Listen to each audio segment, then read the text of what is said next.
Welcome to the Spy Who Raised Me podcast. Conversations between a daughter and her father. Yes, you've guessed it, he was a spy.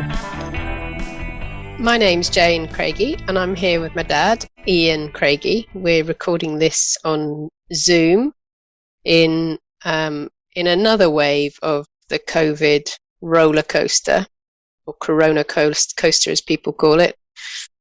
How are you, Dad? Yeah, I'm good, Jane. It's Corona. I haven't heard that term, Corona. Coaster. No, it's a good one. That must be Scottish, is it? I don't know. Anyway. It's the ups and downs of this blessed virus. I know. It's bad news, isn't it? It is bad news. Yeah, there you go. But anyway, so today we haven't done a podcast for a while. Not really sure why. We've both been busy. But today we are going to go back in time to the place where Dad spent his childhood. So it's a little village on the Moray Firth called Kingston-on-Spey, and it's right at the mouth of the Spey, as the name suggests. And Dad, tell us a little bit about the village. Yeah, the village is, the older I get, the more I look back and think of the village in different ways. I think that's human nature, isn't it? You know, as you go through the years, I'm getting on a bit now, and you're looking back to when, the 40s and the 50s, so a lot has changed since then. But when you look back, it's, I think it was such a privileged upbringing, you know, in a small village like that. And way back in just to give you some idea of the history of the village, way back in 1783, a long time ago, two enterprising men from Hull in England decided that they wanted to build ships in Kingston. Now, Kingston was a small village, probably 50 houses or thereabout, and these men contacted the Duke of Gordon, who had advertised the sale of timber, and the amount of timber was absolutely exceptional. It was forest, really, of best pine wood, and these two men thought, this looks interesting. If we could get the wood Kingston, and we could set up a shipbuilding enterprise in Kingston, wouldn't that be a nice thing to do? So that's what they did. They bought the land from the Duke of Gordon for £10,000, and they came to Kingston. And over a period of years, they created a shipyard, and they created living places for the people who came and worked. So that is the introduction. So Kingston, yes, as Jane said, is in a lovely position. It's on the Moray Firth.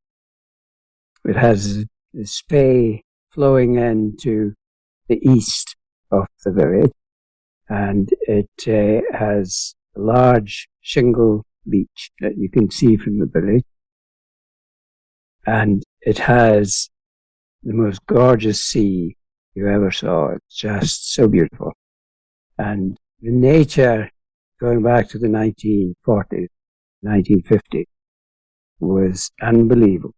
It was sort of unchanged. It was the bay, the Moray Firth was full of fish, different types of fish, and we'll touch that probably in a later podcast. But it was just teeming with nature. And because it was such a sparsely populated area, it was virtually unchanged, I guess, for 200 or 300 years. One thing that we probably didn't describe particularly well is that for listeners elsewhere in the world, Kingston-on-Spey and the River Spey is in the northeast of Scotland, and it is It's a beautiful area, which is known for fishing, for agriculture, and for oil and gas, dominantly now, isn't it? Yes. But it's always yes. been a fishing and farming area, hasn't it? And a big Yes. malt whiskey area as well. Yes, yes. And I mean, it has that variety of things going on, and it's reflected in the people, I think, because they're a very versatile population who have loads of skills. One wouldn't have thought that, a small village like Kingston, and it has a neighbouring village, a twin village called Garmouth, which is about a mile from Kingston, and you would never have realised that the variety of skills and the attitude of the people who lived in that area was equal to none. I mean, they were just incredible how they could do things and how they could change doing things, and that it was remarkable. But anyway, getting back to the village itself, and as I said earlier, we'll do a podcast on how the fishing boat industry and the clippers, they manufactured a variety of different types of ships.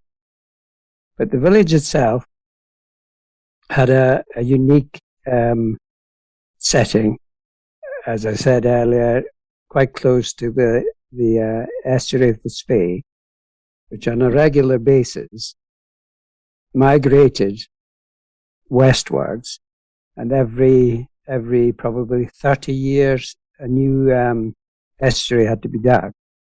So there was this sort of ever-changing scenario of river changing its direction, its estuary, and the Moray Firth, which, to visit the Moray Firth on a calm summer's day with lazy waves slapping on the shingle beach and the sandy beach, because it's a mixture of sand and shingle, was just incredible. So peaceful, and also with the noise, the roar of the Spey, which is quite a turbulent river.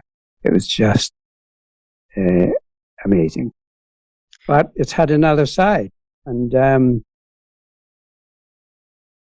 during times when the tides were particularly high, if that was coupled with a storm coming off the sea, then Kingston looked very different indeed. Huge waves coming pounding in, and gales disrupting many of the houses in Kingston. And I think that even as recently as a few weeks ago, one such storm occurred when so many trees were blown down, and at the back of Kingston, which is probably 60, 70 meters from the sea and from the estuary of the Spey, the sea burst through the shingle and finished up probably 30 meters from the back of the house, the last row of houses in Kingston. So you have this kind of combination of serenity and nature and so on, but you also have this frequent storms coming in from the North Sea. So in that vein, the sea and the river probably contributed more to the atmosphere of the village. The fish that were around in those days, probably in the 50s and the 60s, was just again unbelievable. The salmon used to come in. They were in the autumn, but herring and saithe and sea trout, finnocks and brown trout. I mean, they just abounded, and it was no lie to say that the amount of fish coming especially into the Spey, was remarkable.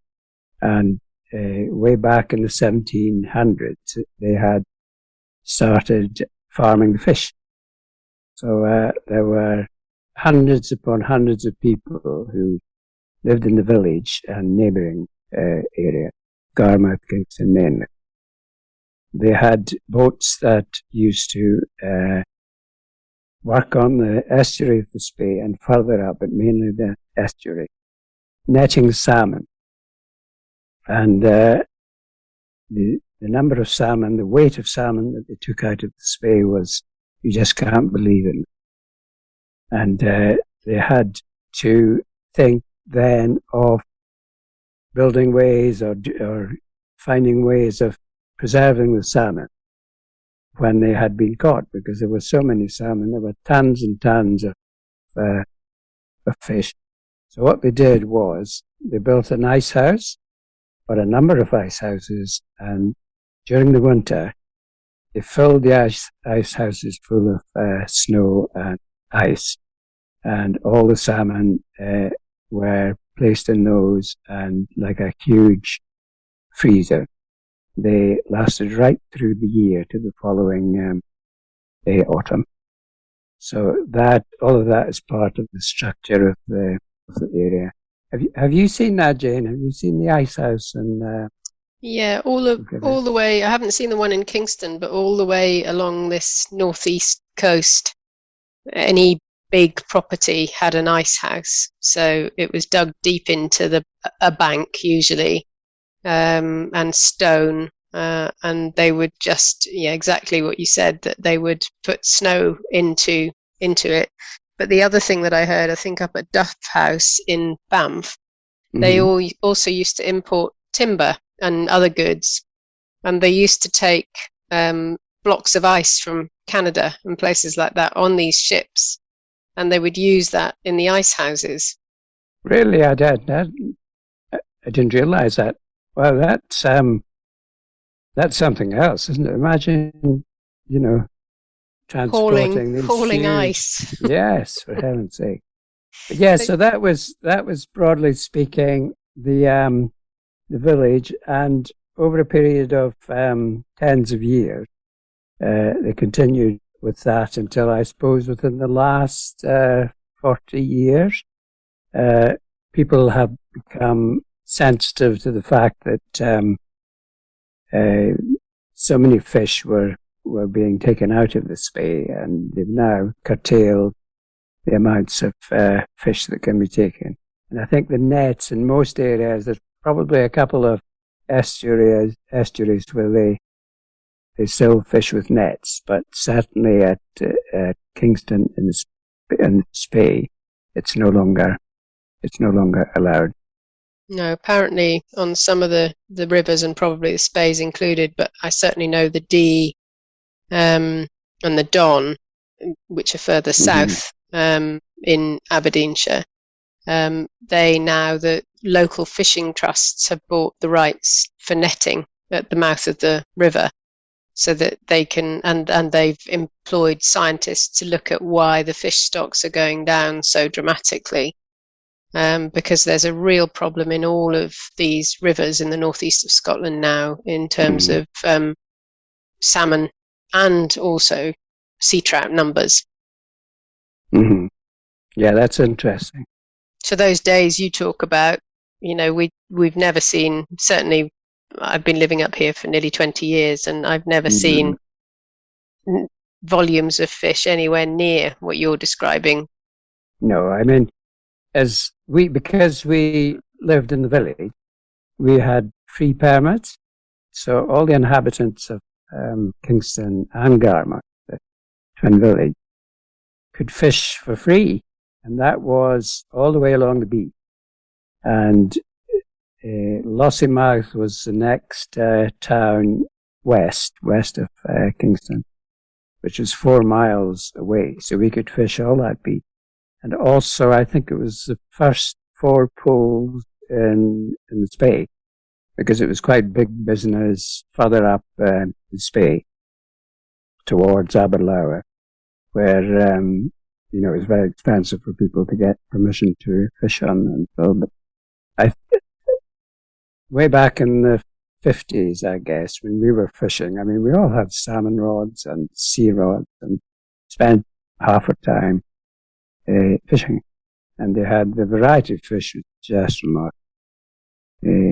I can recall some lovely memories of fishing one of the pools, a golf course pool, which is a good place for catching sea trout. And we used to go across to the golf course pool, and we would start fishing perhaps 9 o'clock in the evening. And then as it grew dark, the sea trout came more active.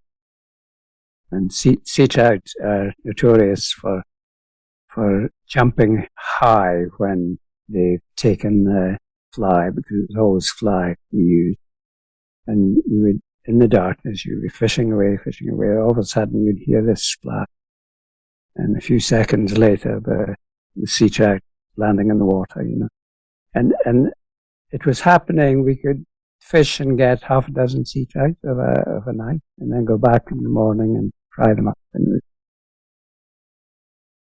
that time of year, if you were fishing in presumably in through the spring, the daylight would still have been, certainly as you got into April, May and June, the days are incredibly long up here in the northeast of Scotland, aren't they?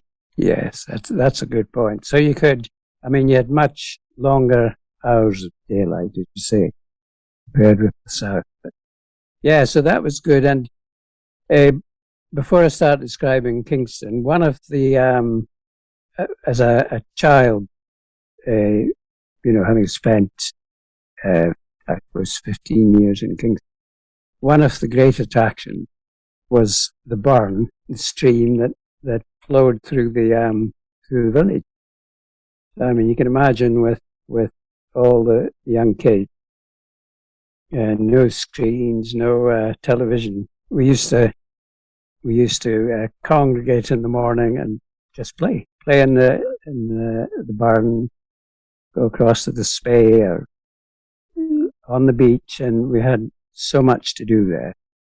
And the nature, when I think of it, the barn was full of all sorts of creatures, and it is to my regret, I think about it a lot. We all had .177 rifles in those days to hunt rabbits, but we also had what we thought were rats in the barn, and we would do that. Was one of the sports. We'd say, "Oh, come on, we'll shoot a few rats in the barn." Of course, in later years, we realised they were water voles. So I think they're still there today. When you look back and think, I wish we'd known. But yes, so coming into the village, Jane, you'll recall it, on the left, the first road as you came into the village was Lean Road. And Lean Road was where we lived, but it's where I was brought up. And it just happened to have been built by one of the two men who had come from Hull 100 years prior to that. And they had built probably 3 houses of some substance. They lived in them, and they were built of granite, and they were 3 stories high. So in a village that had 1-story cottages, and they sort of stood out. But the great joy of having a barn at the bottom of the garden was just incredible. So yeah, so that was part of it. And the hinterland, I mean, there's a lot of farms around Kingston, because the occupations were either farming or working in the Forestry Commission, or working in places like Buckie and Banff, where fishing boats were built. So there were a lot of very skilled artisans in Kingston who basically spent their life building boats in Buckie, seagoing fishing boats. So, I mean, that was all part of it. But the hinterland to the north or to the west and the south rather, was either farming or just swampy land with reeds and full of wildlife. With on the banks, there were farms and very sandy land, but the amount of and variety of wildlife there was just incredible, because they had so many different types of land they could breed in. I mean, I can remember snipe every autumn, or before that, you'd hear the male snipe diving down to impress the female. On the beach and further west, there were a variety of different seabirds who nested in either in the trees or on the stony beach. And I mean, a serious amount. You could walk up there, and we used to pinch the odd egg, especially from the herring gulls, and eat them raw, keep us going. But there were terns, there were herring gulls, petrels, there were all the ground nesting birds. And when you walked through that on the way to Lossiemouth, they would attack you, and especially the terns. So you had to be very nimble-footed to get through that. But at the back of that, there was a Forestry Commission plantation, which we used to work in as students. That was full of different species like woodcock, and further up the hill there were corncrakes, which you don't hear now here. You have to go to Uist or some of the islands to hear them. But I mean, in those days, corncrakes were everywhere. You know, they were in the barley fields and the corn fields. You never saw them, but you could hear them, and they would be throughout the breeding season. They'd be calling and calling and calling, and the gorgeous bird. I think I only ever saw one a couple of times. But can you remember these, Jen? Corncrake? No, I've never seen corncrakes, Dad. I know there's been some reintroduction projects or encouraging corncrakes on some of the islands, like you say, Skye and places like that. Mm-hmm. But yeah, they're quite a rare sight now, aren't they? Yes, yeah. But that whole, the whole of the northeast of Scotland, sorry to interrupt you, yes. We are so lucky that it's the migratory route for so many different birds, isn't it? And I wonder, yes. Dad, you've always been passionate about bird life in particular. Mm. Do you think that interest came from being brought up as a young boy? And you talk about it very fondly, that you used to spend many hours walking around Kingston, the sand dunes, and you know, the whole of that landscape and that seascape, watching birds. Watching birds and listening to birds, which is another facet of observing wildlife. Yeah, in fact, I was talking to a friend of mine the other day who was brought up in that area, and I was saying, "Did you remember Stickleback?" And he said, vaguely. And as you come into Kingston from Garmouth, on the right-hand side, there are tall beds of reeds, because of the fact that it's so close to fresh water in the Spey, and the silt that was created with other streams flowing into that. It was an ideal place for reeds to grow. So we had reeds probably 6 feet high. You can imagine the wealth of wildlife there. one of my loves was to crawl into these reeds, and the water was quite clear and probably foot maybe 2 feet deep, and it was also secret because you could crawl into the reeds. No one knew you were there, and you were at one with nature. And the stickleback were fascinating little things. They're only about 3 inches long, and they had colonized the reed bed. And because it was brackish water, some fresh water from the Spey, but also some coming in from the sea, it was an ideal habitat for the stickleback. And the male stickleback, boshy little things that they were, had a deep red chest to chase away, I suppose, would-be predator. And the female stickleback, all she did she did the big job. She laid eggs on the bottom of the pool, and then the male stickleback would look after the eggs. It would chase away any marauders, would-be marauders. It would fan the eggs to give them plenty of oxygen. So I used to lie there, look at this little fish, fanning its fins above the eggs, and you could see little ruffles of sand coming up as it did that. But no, I think, and similar things, little cameos of nature that you would see in a variety of different ways, So we used to spend hours and hours not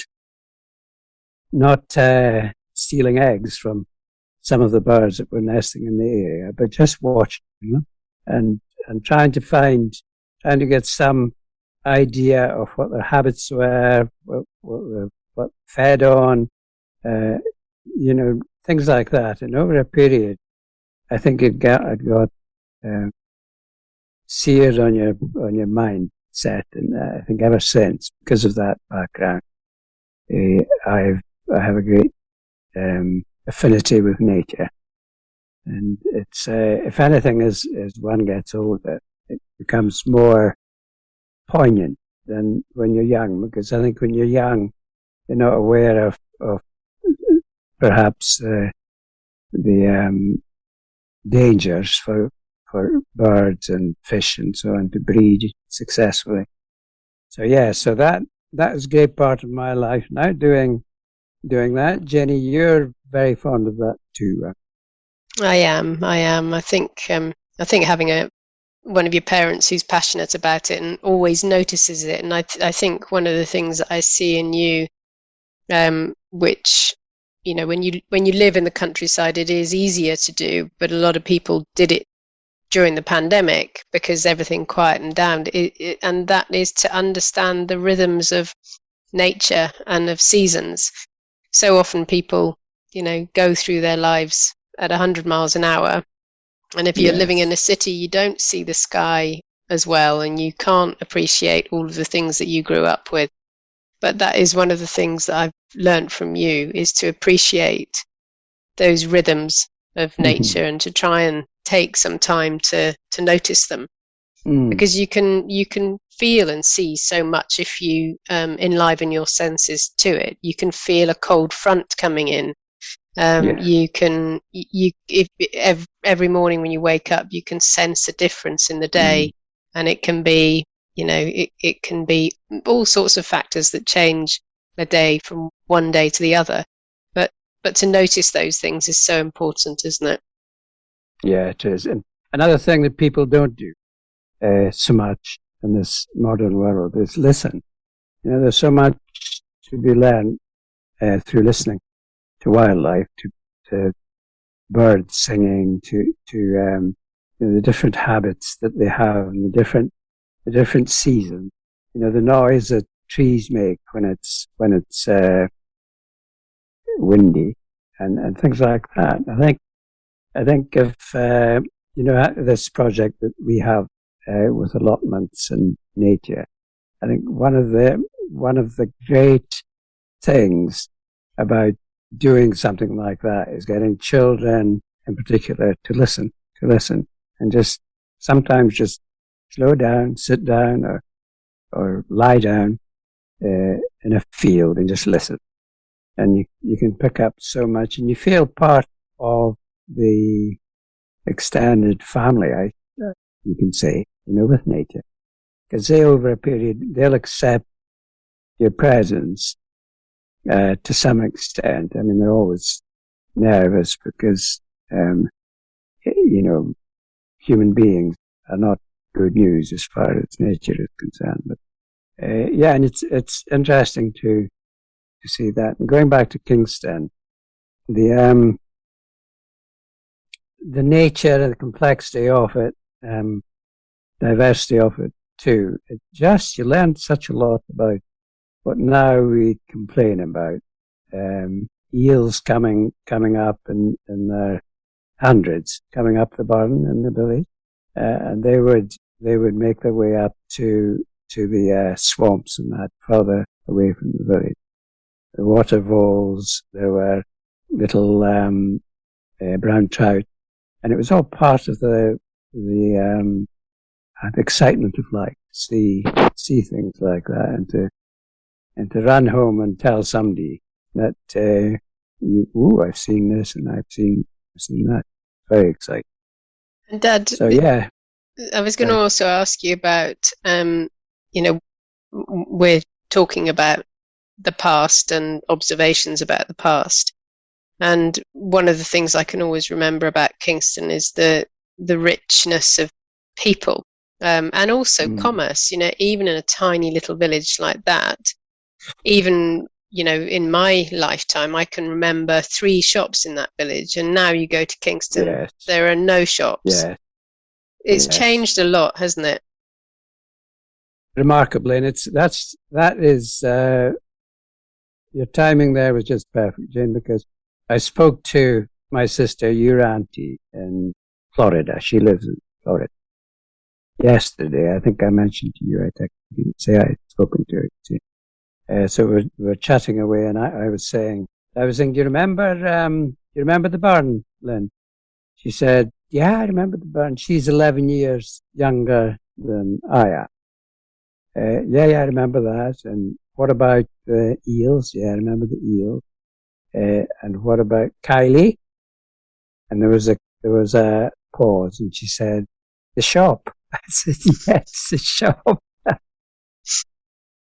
And if anything epitomizes, a village like Kingston, it was the shop, because they were different. There were 3 shops at one stage, but Kylie was the first shop as you entered the village on the left, and he was a dear old chap. We called him Kylie because he originally came Kyle of Locha, and you could write a book about Kylie.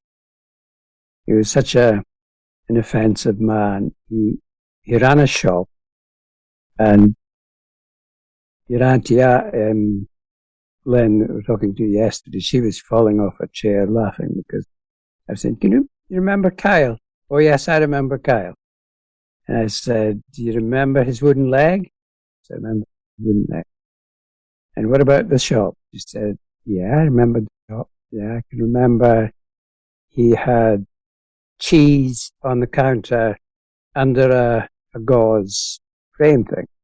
And she said it used to be the same lump of cheese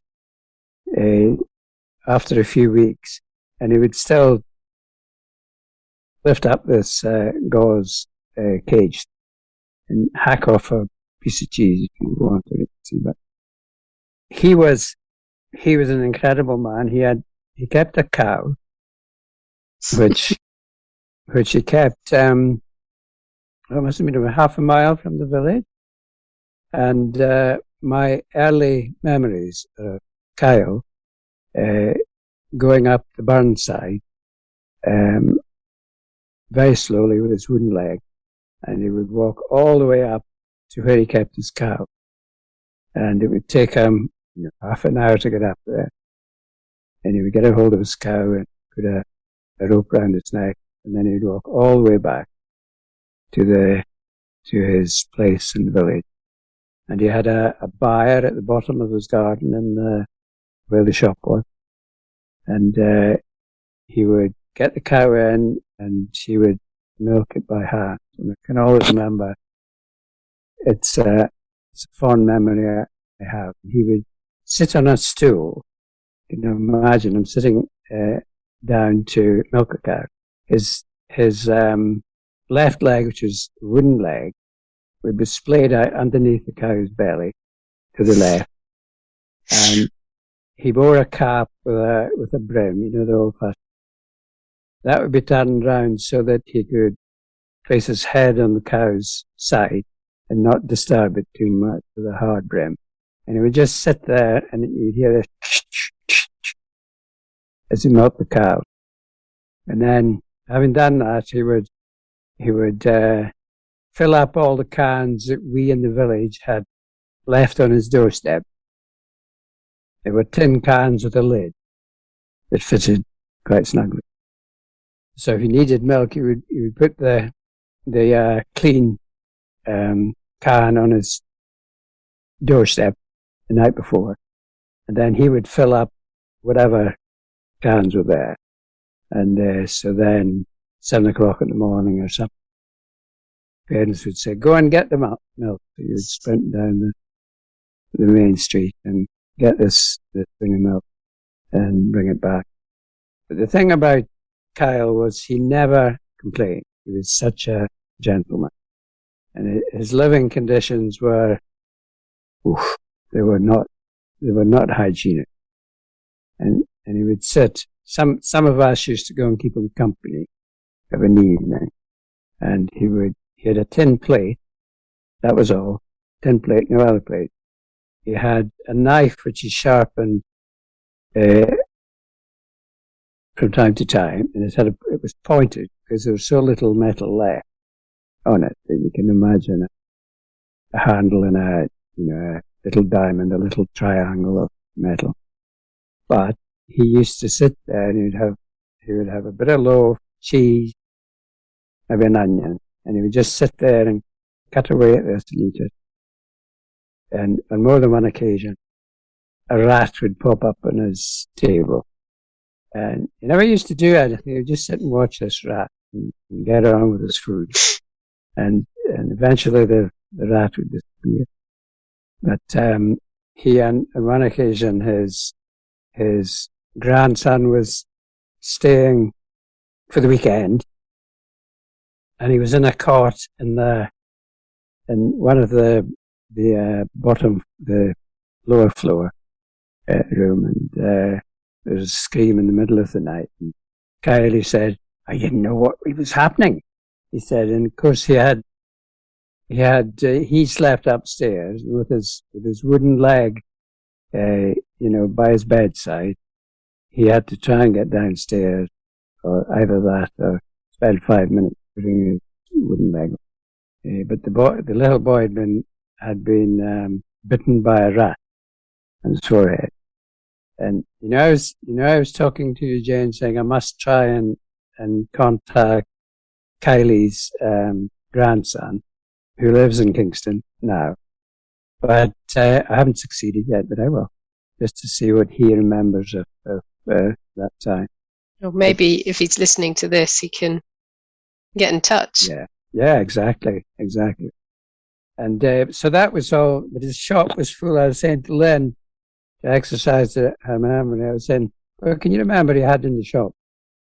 And she said, he had wood polish, yeah. He had round trees, fruit gums, which he chewed himself sometimes, and he had to push his false teeth back in when the round teeth. So he had that. He had teas. He had matches.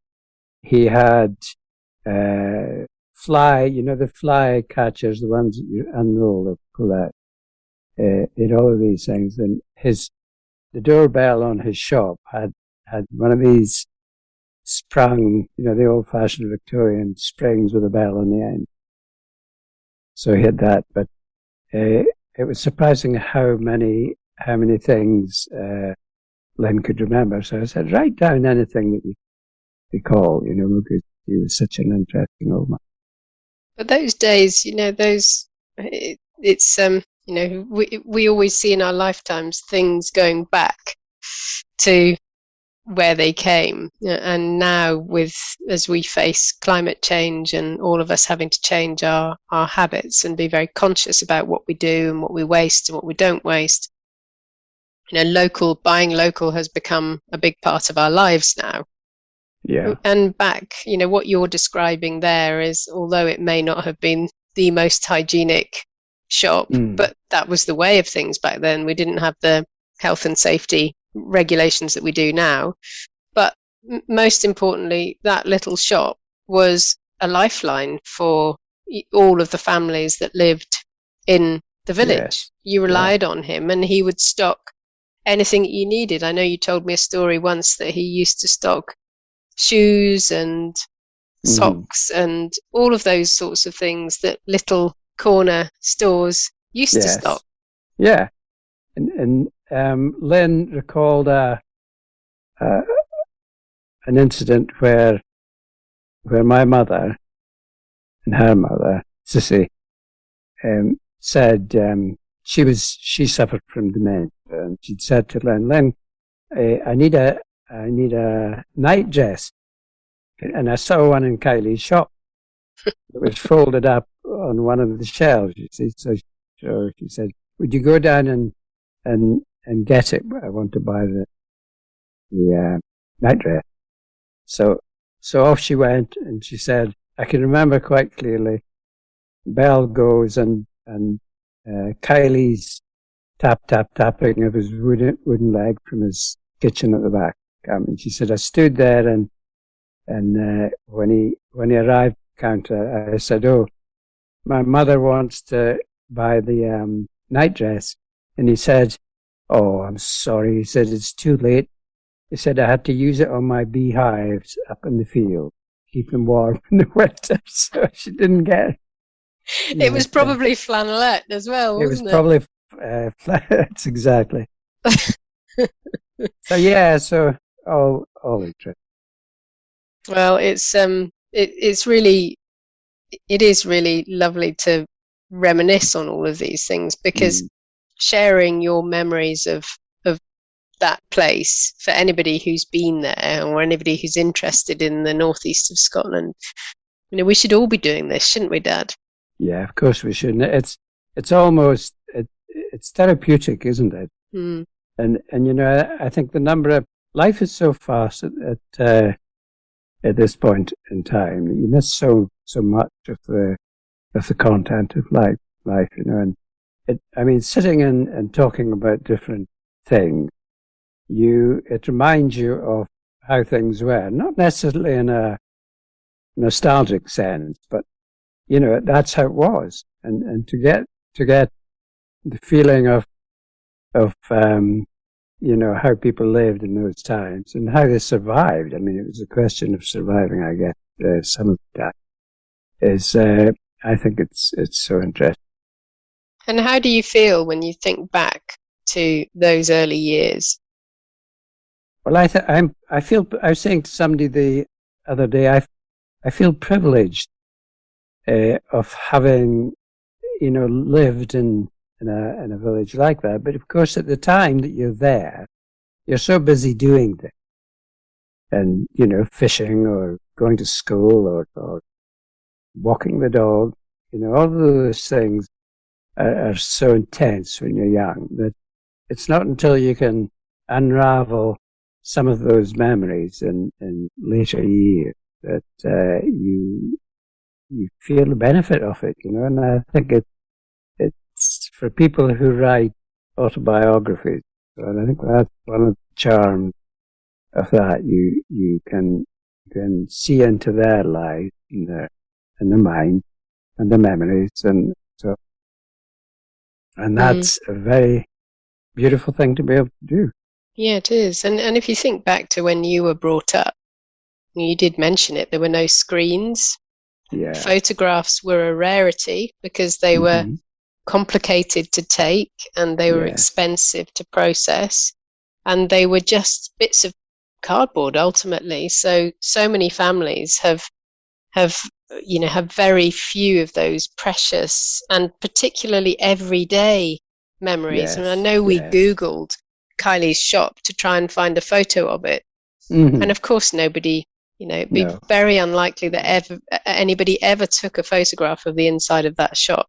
No, that's right. And you mentioned three shops. The other shop that's worthy of note was the Dunbar's shop, which was on Beach Road, there are three roads in Kingston: Lean Road, Beach Road, and Middle Road. I think another one. But anyway, the Dunbar shop, Beach Road, was better stocked, one has to say, than Kylie. Miss Dunbar used to sell ice creams and lemonade and stuff like that. So it was very popular. But one of the things she did do, and I was explaining to my grandson, Harris, the other day, was that the Pebbly Beach, the Shingly Beach, Kingston, has loads of semi-precious stones that have come from erosion further up the Spey Valley, by the Spey. And she had, Miss Dunbar had a hobby, and she said on one occasion, she said, come with me and we'll walk up the beach.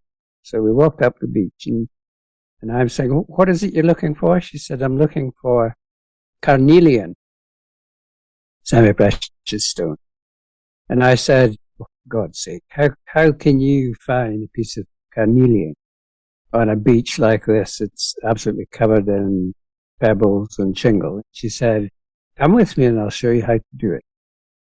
So we were walking west towards Blossommark, and there was shingle and patches of sand.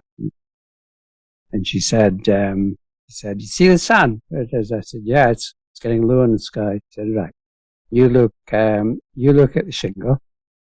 And she said, carnelian has a property that allows the sun's rays to come through it, and you see a pink light. She said, it's not very bright, but you can pick them up when you're used to the light, and how dim it is. So she picked up a couple of these little pebbles and said, look, there's a carnelian and there's a carnelian. So we trooped back to the shop. She said, now what I do is this. So she had one of these machines on her counter that you put water and some abrasive material, and you chuck it in and switch it on and leave it for a week. So that's what she used to do, and she used to get these lovely little carnelian semi-precious gems. And then her hobby was, especially in the winter, was to get a handful of these and make jewellery, earrings and such like bangles. So I was saying to my grandson, what about getting one of those for you? And all the flinty bits we have in Oxfordshire, if they're suitable, like gravel on a drive where you get some lovely little pieces. Why don't we do that? So he's quite keen on that. Yeah, so that was another facet of it. Oh, it's lovely, Dad. And you were one of four. Mm-hmm. But another thing I suppose that was different back then is that there would have been a lot of children in that village. Yeah. You drive through Kingston now, and it's like many coastal villages now. People work in other towns or cities, and there aren't so many children. And if there are, they have to go further afield to go to school because all the little schools have closed down. Yes, that's very true. That's very true. And there were so many children in the village there. And because there was no entertainment inside, they all spilled out into the village, dogs, children, and they would sort of meet up and say, "Oh, what can we do today?" And there were games like kick the can and skipping the girls used to do, and all sorts of weird and wonderful games. And then, especially in the summer, as you said earlier, it's very light until late in Scotland, that part of Scotland. So we used to stay out until 11 o'clock at night, probably, and go to the beach. And one of the birds I neglected to mention were the pied wagtails.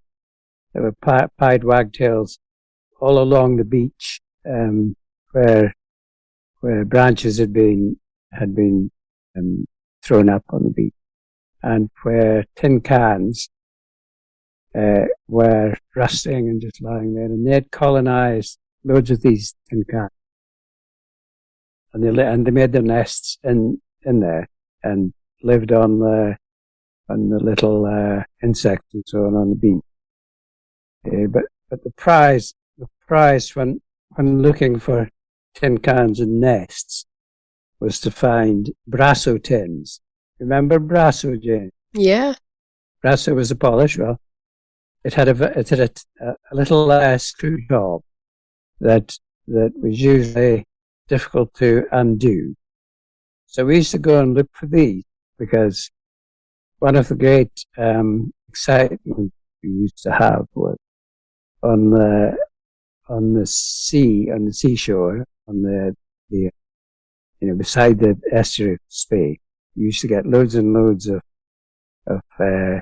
timber and anything else flammable, and heap it up to make a bonfire, and then we would chuck in as many Brasso tins as we could, light it, and then scupper. We would run like hell away from the blast, because these Brasso tins, because they were tightly closed, and because of the fumes, some kind of spirit they had inside, they used to go off like a mortar bomb.